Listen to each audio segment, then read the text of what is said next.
computers. I'm Carrie, this is Brad, Joseph, and Lathan. Alright,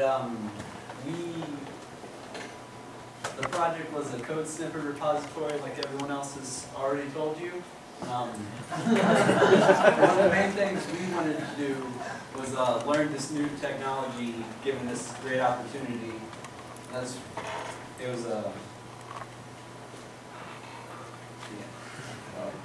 Technologies we use is Visual Studio, ASP.NET, MVC3, which is new to all of us, just like all of you, and Tortoise SVN, Taylor controls, SQL server.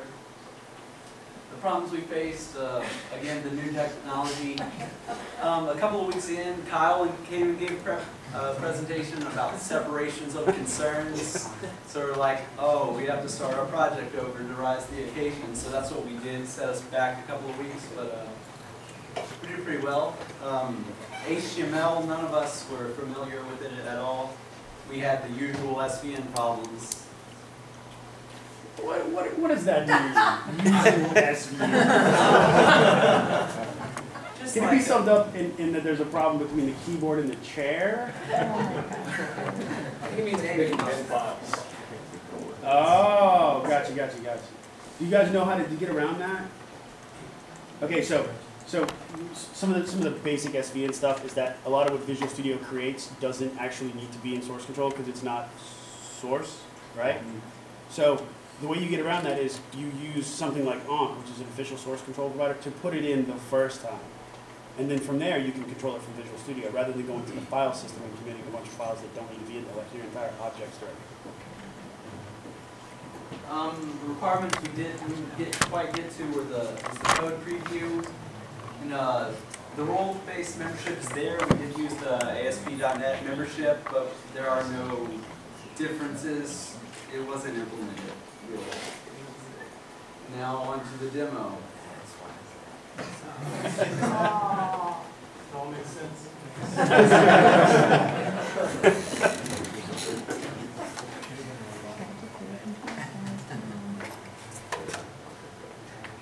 Alright, and here we are at the log on screen. As Carrie said, we use the ASP.NET membership. And right when you log on, it brings you straight to the search page. It does have validation.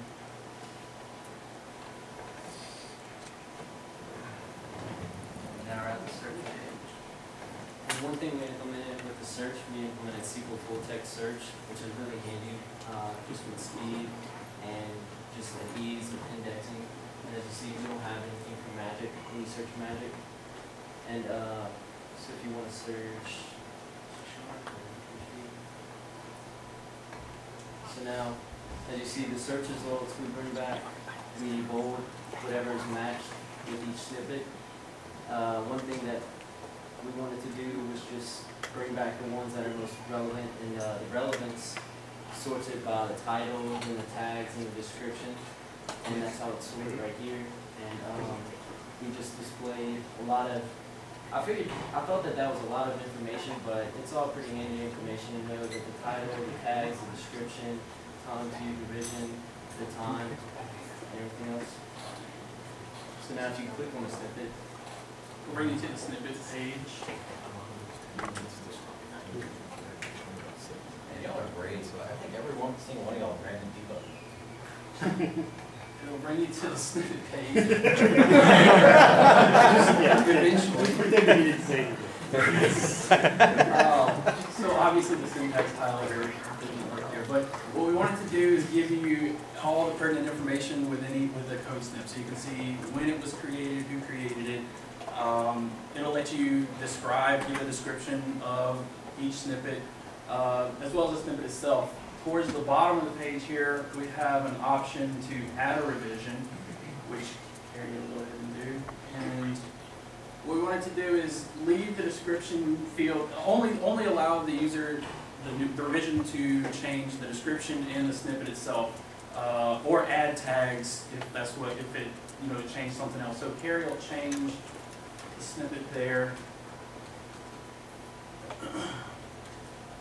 And once that's saved and is brought back, the syntax highlighter is going to tell you that it can't do it.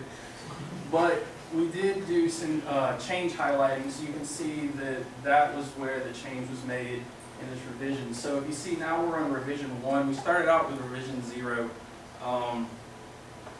If Carrie will add a comment there, there's no comment shown right now, so once the comment is made, Visual Studio. Blinking light. yes. Breakpoint. That JavaScript there is an IE, I can understand. Clear all the breakpoints. You guys rehearsed this? We did. Okay, so here we are again. Here, you want to try another comment?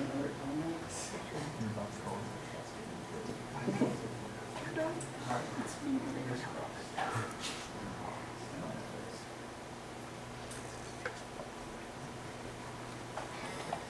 All right, so what you can see is that since we're on revision 1, you can actually go back to the previous revision.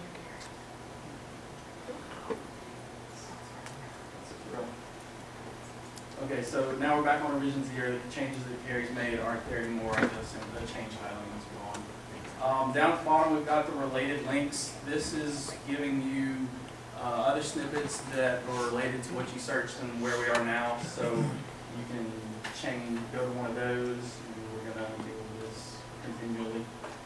So now we're on the snippet that we wanted to go to. Let's go ahead and create a snippet real quick. So just the basic information that the user can enter as we make a new snippet. And a quick description there, and hopefully, and just copy some code in there. Give it a quick tag, and we'll get back to that.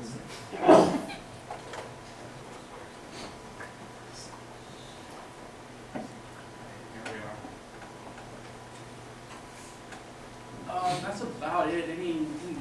Or the first question, I should say. So on the language, I saw that it was a text field and that you typed it in.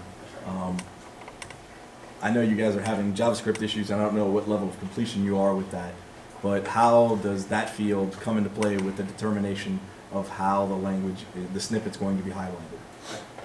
The syntax highlighter that we're using, it's a jQuery third-party plugin. Mm-hmm. It recognizes about 12 different languages, so it's has an auto detect feature, so it'll actually just detect based on the snippet, not the language that you select. Did you test that against Java and C#? I did. And yes. you find it's similar. Yeah, the highlighting is very similar. You notice more of a difference with C# versus PHP, well, that sort of thing. Obviously, yeah, it is similar. So it's only some ways to it. And on the errors, did you guys try this in, say, Chrome or other browsers? Is this specifically related to the Internet Explorer, or what's going on with that? We ran and tested in Internet Explorer throughout the whole development. To be completely honest with you, about an hour ago, didn't have the issue when we ran it right over there. It's not the first time we've seen it. But did you adjust your code between the two? We tried, yes. And like I said, it did work at the last point that we gave it a shot.